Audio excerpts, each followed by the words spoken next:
Olá! Com o aumento do desemprego e o desespero das pessoas em se recolocar no mercado de trabalho, muitos indivíduos têm sido atraídos por propostas falsas de emprego. As armadilhas que prometem o emprego dos sonhos e acabam virando um pesadelo financeiro para as vítimas desse conto. É o que vamos tratar numa discussão especial de hoje. Para esclarecer este assunto e ajudar vocês que estão aí desempregados ou caíram neste conto, recebemos aqui no estúdio da LESP Dr. Emerson Nunes Tavares, advogado trabalhista do escritório FNC Fritz Nunes e Conrado, advogados consultores. E a doutora Cíntia Lima, advogada do escritório Lima Advocacia e Assessoria Jurídica. Boa tarde, doutor. Boa tarde, doutora. Sejam bem-vindos, né? E hoje a gente vai falar muito sobre o golpe do falso emprego, né? Que está acontecendo muito isso hoje no mercado de trabalho por causa do desespero das pessoas em poder querer se recolocar, né? E com salários exorbitantes, prometendo muita coisa e, na realidade, quando eles vão ver, não é aquilo que está acontecendo. Poderia começar, doutor, o senhor falando o que é o golpe do falso emprego? O golpe do falso emprego, na verdade, é uma promessa de colocação no mercado de trabalho através de empresas que prometem para essa pessoa desempregada ou em situação desfavorecida uma colocação em uma empresa. O grande problema é que essa contratação ela é antecedida de promessas como você faz um curso, você paga uma taxa ou você obtém determinado documento e a pessoa paga na frente. E geralmente são valores entre 150 e 200 reais. Por quê? Para não despertar na pessoa nenhuma desconfiança. Ou seja, existe um formalismo aparente. Porém, no momento em que essa vaga é cobrada pelo desempregado, ele percebe que a empresa tem evasivas e ela desaparece, as pessoas que estavam ali naquele local não estão mais, o imóvel ele volta a estar desocupado e aí ele acaba constatando que ele caiu numa espécie de estelionato ou num golpe. E a senhora, o que a senhora teria para falar sobre isso? Já aconteceu, vocês já tiveram alguma experiência nesse assunto no escritório? Uma experiência técnica mesmo, na realidade? Já tive experiências dessa natureza. Geralmente elas ocorrem com trabalhadores de baixa escolaridade, construção civil, porteiros e outras profissões que não exigem muita qualificação. A sedução ou o argumento do recrutador geralmente vem por mídia social, WhatsApp, Facebook, porque hoje as pessoas se orientam bastante por esse tipo de meio, só que muitas vezes não tomam cautelas que tomariam numa situação comum. E o que acontece? As promessas seduzem. Então a pessoa acaba escutando que ela vai ganhar um salário que não é aquele de mercado, que é um valor acima. Geralmente essas pessoas são muito observadoras, são receptivos, porém eles são impositivos. Toda vez que a pessoa tenta cobrar alguma informação a respeito, esse recrutador sabe se evadir, ele não consegue explicar, porque ele sempre vai postergar essa situação para depois, a fim de ter tempo de que o golpe consiga se consumar. Então o que acontece? Pessoas na área de vendas. Por quê? Na área de vendas isso é até bastante comum. Eu tenho um plano de saúde, eu falo para você, olha, você vai ter uma remuneração fixa, baixa, porém suas comissões serão muito altas. Então a pessoa já começa a criar uma expectativa de que terá uma vantagem. E é ali que o recrutador que está praticando a fraude vai começar a seduzir essa pessoa. Por quê? Ele fala, você vai começar com salário baixo, mas olha ciclano, olha fulano, começou aqui com R$ 1.200, hoje ganha 7.000. Então a pessoa começa a criar aquela fantasia de que... Expectativa, né? Um sonho, né? Então ela vai conseguir pagar todas as dívidas dela com 2 meses de trabalho. E o recrutador é sempre uma pessoa efusiva, pessoa que tem bastante capacidade de argumentação. E aí ele fala, só tem um problema, você traga seus documentos, mas antes que você possa participar do nosso processo seletivo, você precisa participar de um curso, tem um certificado, tem uma taxa. Aí a pessoa pensa o seguinte, se eu pagar R$ 150 para ganhar 7.000, vale a pena. Então ela vai e paga. Só que ela não percebe algumas coisas. Geralmente você paga, são aqueles recibos de papel. Ou maquininha com CNPJ que não é da empresa que você foi fazer o recrutamento. Então quando a pessoa retorna àquele local para falar com tal de Kleber, com tal de Sérgio, não tem nenhum Kleber, nenhum Sérgio aqui. Aí ela percebe que foi enganada. E você, doutora, já teve algum acontecimento no seu escritório? Realmente, assim, acho que a nossa condição hoje financeira do nosso país, o desemprego, né, como está em aumento, realmente tem aumentado bastante. Acompanhei um caso seria de um curso, de oferecimento de curso de tiro, de arma, né, de condução de arma, e que prometia que aquela pessoa, se fizesse o curso, ela poderia ter uma vaga de segurança logo após o curso, que estaria contratado. Né? Exigência, fazer o curso para ser contratado. Logo ser contratado. E que não era, né? E a pessoa ia um curso caro, um curso que não é de R$150, a partir de 1.000, 1.200, dependendo de pessoas mais simples. E acabam entrando e não tendo aí o emprego que ele sonhou, né? Nessa área trabalhista, eles têm vínculo empregatício quando essas pessoas elas oferecem um curso ou vai para a área criminal? O que gera isso? Infelizmente, ainda não existe um contrato de trabalho para que haja incidência de legislação trabalhista. O que existe é a promessa de um recrutador que, na verdade, está prestando um serviço de colocação para este desempregado. Então, o que acontece? Na esfera criminal, você terá um crime de estelionato, artigo 171 do Código Penal. Porém, a pessoa foi lesada. Ela deverá fazer o quê? Procure uma delegacia para primeiro registrar essa ocorrência para que outras pessoas... Alguma delegacia especial pode ser comum? Não, uma delegacia comum. Porque o que vai fazer com que a situação diminua é fechar o cerco contra esses criminosos. Eles são repetitivos e sempre fazem a mesma coisa, só que com pessoas diferentes. Então, se todos naquela região que foram lesados procurarem as autoridades, tão logo a polícia instaurará um inquérito policial e promoverá a investigação competente. Na esfera civil, alguns argumentam que houve o quê? Uma situação de consumo. Eu contratei um serviço de colocação. Então, eu fui enganado com uma promessa que era falsa. Então, alguns entendem que haveria a incidência do Código do Consumidor porque houve a prestação de serviço, conforme o artigo 3º, parágrafo 2º do próprio Código. E outros dispositivos, que é o 39, propaganda enganosa, você tem ali também o 66, que é a oferta enganosa de vagas. Então, assim, você pode procurar a sua reparação no cível através de uma ação de conhecimento, né? Seria uma indenização por danos morais ou não, doutora? Sim. Moral e ainda o material que ele gastou, né? Muitas vezes, como que acontece? Ainda não existe, a pessoa vai lá com a promessa que ela vai ter o trabalho, que ela vai participar do curso, só que ela não percebe que ela está contratando um serviço.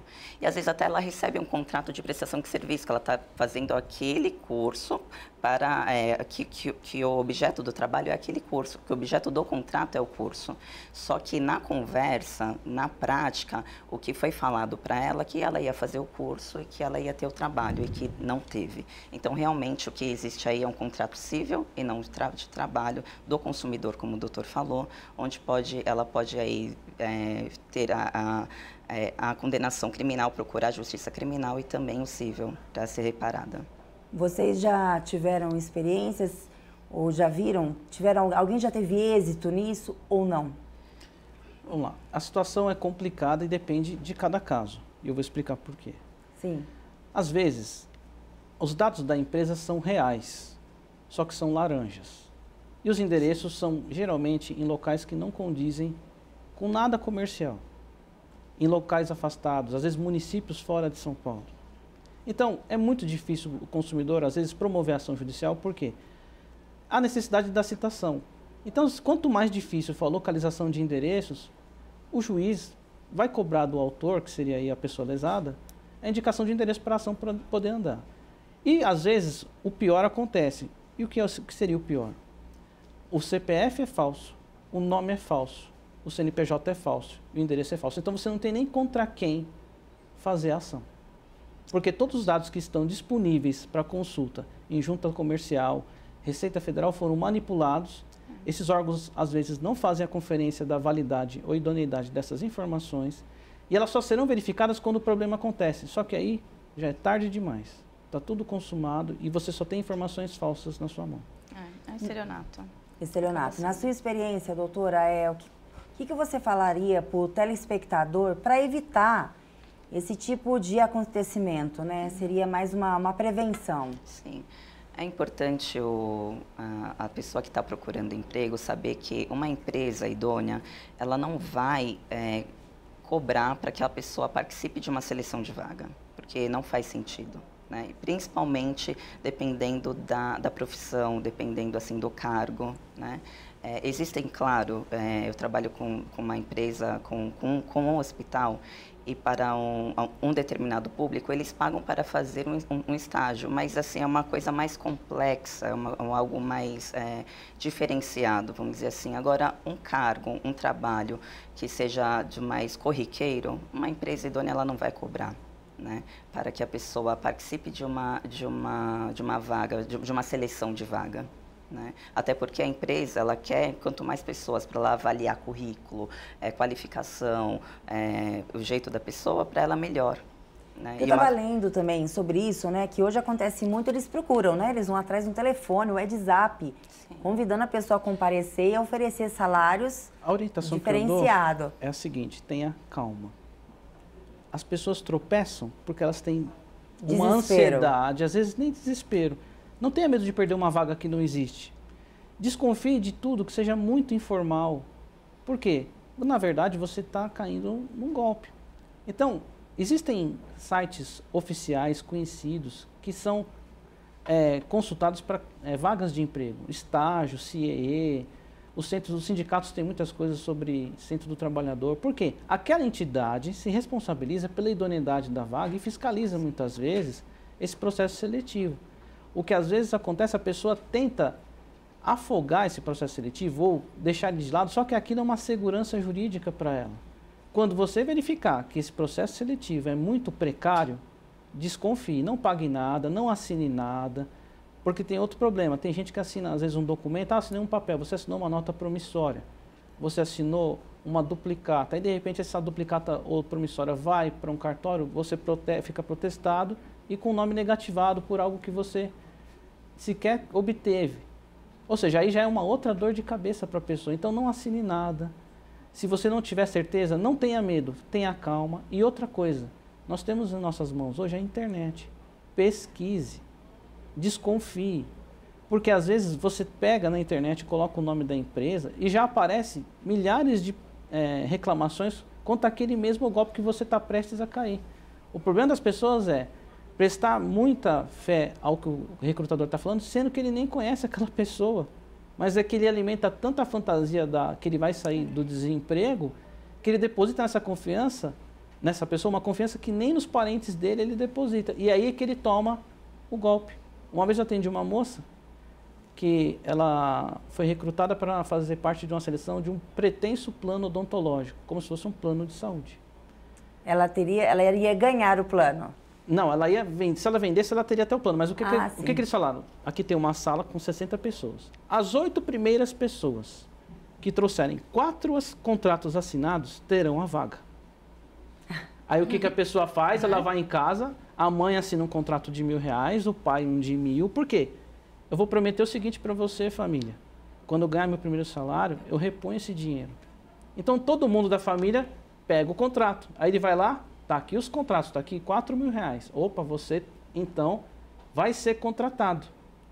Só que quando chegar lá na hora, não tem contrato nenhum. A empresa desapareceu. Por quê? Os 8 trouxeram aí quase R$50.000 de ganho.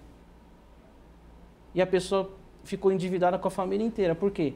A promessa do recrutador é quem vencer essa competição de trazer 4 contratos, fica com a vaga. Só que aí você ficou com a dívida. Isso é um golpe, né? Isso é um golpe. E uma coisa interessante que ele falando me veio à memória, eu não participei do processo em si, eu estava na sala de julgamento quando o juiz começou a ter a audiência, né?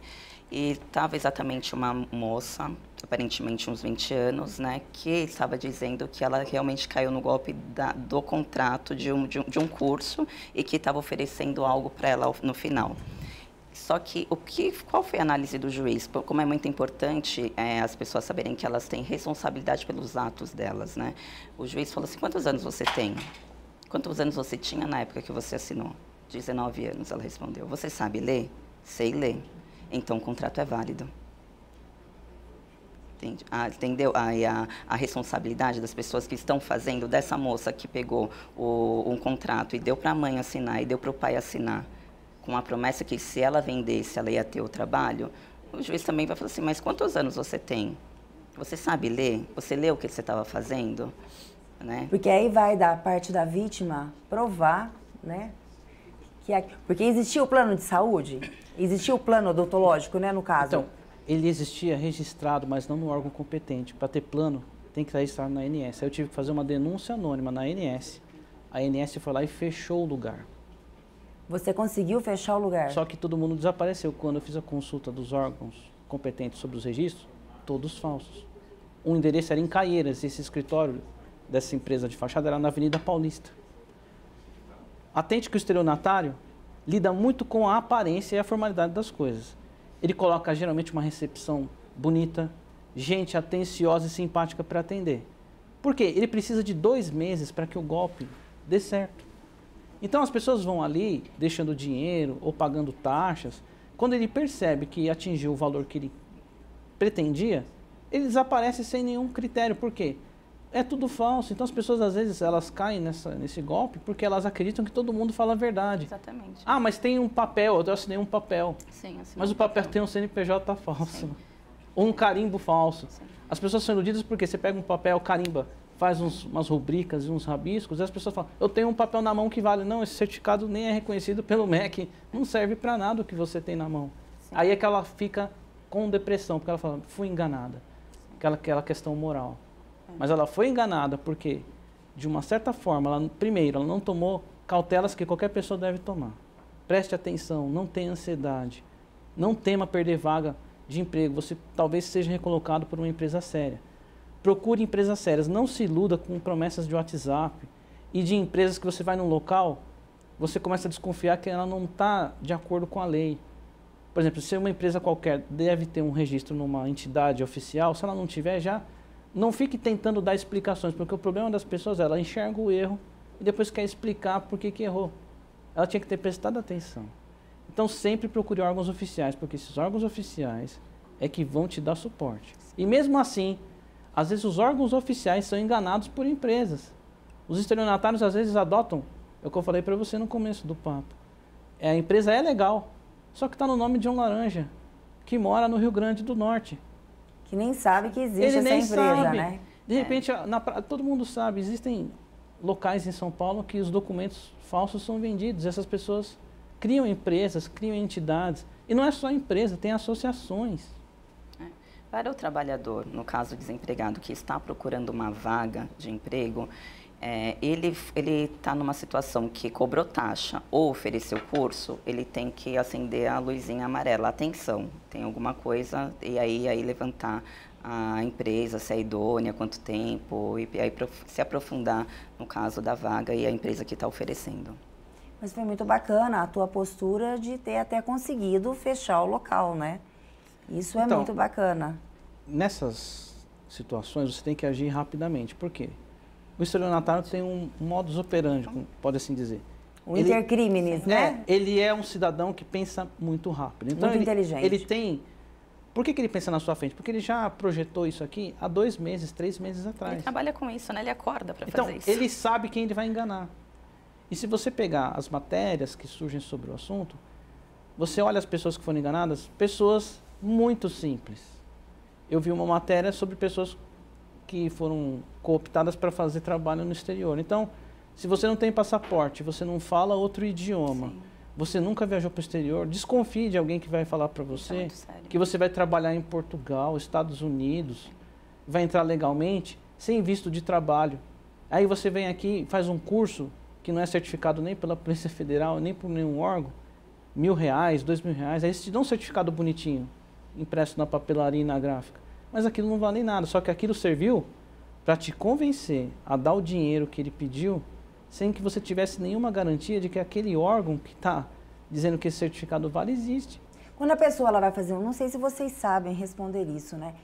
Quando a pessoa ela vai fazer um curso de qualificação profissional, o diploma tem que ter algum tipo de reconhecimento, que nem a faculdade é reconhecida pelo MEC. O curso ele tem alguma associação, algum órgão que atesta essa qualificação ou não? Olha só, eu vou falar de um ramo que tem algo parecido, o ramo de vigilância.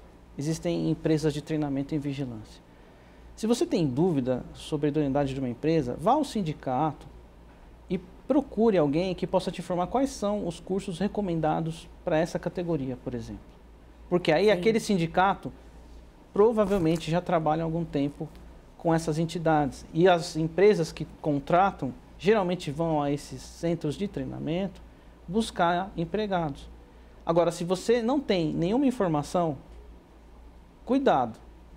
Pode ser que você não sofra nenhuma lesão. Às vezes a empresa é apenas simples, mas provavelmente você está em risco de cair num golpe. E doutora, pode acontecer num curso desse, de repente, a pessoa acaba, um curso de 6 meses, ela acaba prestando serviço para essa empresa como forma de curso de qualificação, porque isso a gente já vê acontecer também.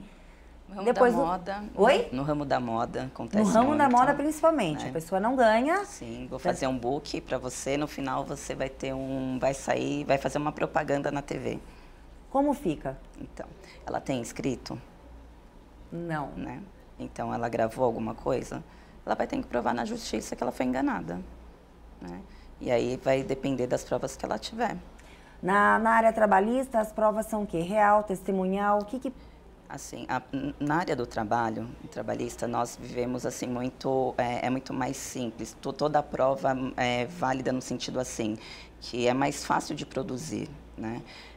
Então, se ela tiver uma conversa no WhatsApp prometendo, olha, aquela função, se ela tiver áudio escrito, se ela gravar, se ela filmar, alguma coisa, com certeza o juiz vai aceitar. Dificilmente não aceita. Na área trabalhista é aceito. Na justiça do trabalho, o juiz do trabalho vai analisar o seguinte: houve uma relação empregatícia, ainda que não formalizada em contrato, aí ele vai analisar situações. Havia subordinação, você recebia salário, quem controlava seu trabalho, você tinha a obrigação de comparecer todos os dias. Então, era habitual, alguém te cobrava, você podia faltar, porque senão, o que acontece? O juiz nem vai reconhecer o vínculo. Isso ele está falando já algo do direito do trabalho. Até então, se a pessoa, por exemplo, contratou essa empresa para fazer o book, para ensinar a postura, para fazer as coisas, não existe um contrato de trabalho. É só a promessa ao final do trabalho. Então, assim, havendo alguma prestação de serviço da pessoa que contratou o serviço, da vítima, havendo uma relação de trabalho, aí sim o juiz aceita uma prova para requerer vínculo e tudo como E se o doutor durante falou. o curso, essa modelo tirou fotos, foi exposta, porém não recebeu nada, que seria uma troca, que eles daria algum vínculo ou não? Teve a continuidade, a subordinação... O que mais? Quais são os requisitos? Pessoalidade, né? Qual foi a intenção? Isso. Qual foi a sua intenção e qual foi a intenção da empresa? O debate judicial vai girar em torno do seguinte: eu prometi uma coisa e você acreditou em outra. Então, há divergência. Então, o juiz ouve depoimento da parte do autor e o réu. Ele verifica se tem testemunhas. Cada qual vai trazer alguém que possa descrever uma situação que convença o juiz de que ele prometeu uma coisa e eu, como réu, vou trazer testemunhas que digam que não foi isso que aconteceu. Quando o juiz percebe que há um conflito de tese entre as argumentações, tanto das testemunhas como das partes, ele tenta fazer a sua conclusão com documentos. Aí, é o que a doutora falou, depende de que documentos você tem na mão para completar o entendimento do juiz. É que na justiça do trabalho tem um princípio que é in dubio pro operario. Então, se a situação for razoável e plausível e o juiz perceber que há uma dúvida, talvez ele interprete a situação a favor do pretenso empregado e reconheça o vínculo. Há alguns juízes que são mais rigorosos, que são mais formalistas com a questão da prova, embora a justiça do trabalho o princípio da primazia da realidade dos fatos. Então, assim, eu não vou arriscar para dizer para você que vai dar certo ou não. Depende de muitos fatores. Depende da instrução da causa, do desempenho das partes no depoimento pessoal de testemunhas e, ainda assim, do entendimento pessoal de cada juiz ao analisar o caso concreto. Bem, nosso tempo está terminando. Eu queria que cada um de vocês, vamos começar pela doutora, né? Para o desempregado, ele evitar isso. A gente já falou isso, mas só para esclarecer. Quais são as precauções que a pessoa desempregada está procurando emprego deve tomar, doutora? Sim. Como nós falamos aqui, né, ela tem que procurar sites idôneos, né, tem muitos, tem assim, existe muita oferta em jornal, em rádio, Não acreditar realmente nessas mídias assim, sociais muito fantasiosas, né? Uma vaga de emprego muito fantasiosa, que de repente a pessoa não tem uma qualificação necessária e ela tem uma vaga disponível que ela vai receber R$ 2.000 sem qualificação. Tenha, assim, acenda uma luzinha amarela no sentido assim, isso aqui está certo, se estiver cobrando taxa, se estiver oferecendo curso, não aceite, pesquise, procure uma empresa idônea, no sentido aquelas que intermediam, né, entre o trabalhador, o candidato e a empresa. Então, isso é muito importante para quem está procurando trabalho. Muito obrigada. O que o senhor teria a falar, doutor? Uma orientação, converse com a sua família. Eu percebo que essas pessoas, às vezes, tomam decisões na rua, no meio do caminho. Converse com alguém da sua confiança, um amigo. Talvez ele traga uma luz sobre o que você não viu. Segundo, pesquise. A internet está aí, pode usar à vontade. O problema das pessoas é pensar de uma maneira muito formal. E não acredita em facilidades, né? Não, desconfie de salários incompatíveis, benefícios acima da média. Procure se informar com órgãos que são da área. Procure empresas idôneas, CAATO ou outras do CIE para estágio, porque eles são quem fazem o filtro. Se você pular essas etapas, você está se colocando em risco. E também tenha paciência. Às vezes o desespero fragiliza muito a gente, a situação de dívida, mas pense que se você tiver um emprego formal, tudo isso passa. Agora, se você for enganado porque você não teve cautela, você pode ter um prejuízo que vai demorar anos para você reparar. Sim. E às vezes, infelizmente, é o que eu disse aqui no papo, você não encontra as pessoas para cobrar responsabilidade, porque eles fizeram tudo com documento falso e, infelizmente, você vai ficar sem receber e ficar envergonhado. Gente, eu agradeço você, os dois doutores, pela presença de vocês. Muito obrigada. Vamos esperar a próxima. Vocês compareçam aqui de novo, tá? Nosso programa está encerrando agora. Bem, hoje foi uma discussão especial que tratou sobre o golpe do emprego falso. Para você ver este e outros de nossos programas, acesse nosso canal do YouTube. Até a próxima!